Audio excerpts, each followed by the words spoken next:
तुमच्या गाड्या मैदानावर लिहून लावा.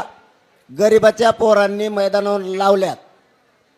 तुला जर माझा असन तर तो गावाकडे जा आणि धिंगाणा कर. मराठीचं वाटोळं करू नको. तुमच्या ओळखीचं असल्या त्यांना मराठीत एकदा जाऊन सांगा.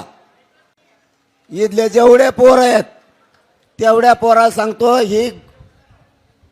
ही काही पैदाच गोंधळ घालणारी यांना मराठी मोठे वाटत नाहीत. तुम्ही गोंधळ कधी घालाव?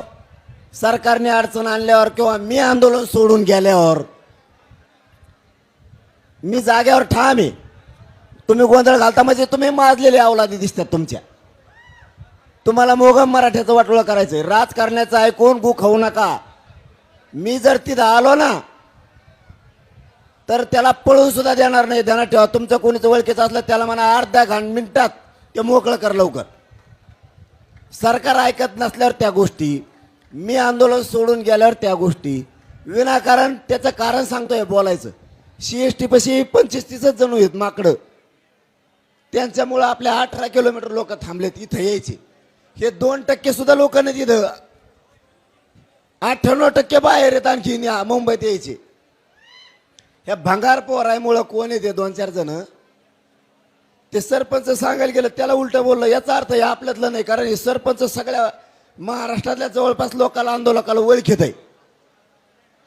ते माघारी बोलता याचा अर्थ ते आपल्या आंदोलनातलं नाहीये. आणि आंदोलनातलं असलं ते 1 मिनिटात म्हणलं असतं गाडी तुम्ही सांगता तिथं लावतो. तुम्हाला गोडीत बी आरक्षण द्यायचं मी पहिल्या दिवशीच सांगितलं. आणि दगड मारले तरी आरक्षण पाहिजे. मग तुम्हाला प्रेमान देतो ना गोडीत. तुम्हाला काही गरज आहे का?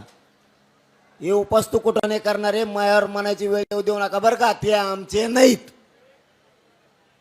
हे मायावर आणखीन वेळ येऊ द्या नका. मी आणखीन तसं म्हणलेलं नाही.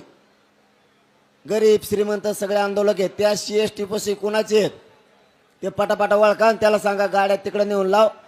नुसतं रोडवर झोपत जाऊन त्यातल्या 2 जणांनी टाकलेली म्हणते ना. मला माहित नाही, खोटी माहिती असू शकते त्यालाही बदनाम करायसाठी. पण ते खरं असेल तर ते इतक्या दुपारा पेत आहे म्हणल्यावर आपलं नाहीच मग ते.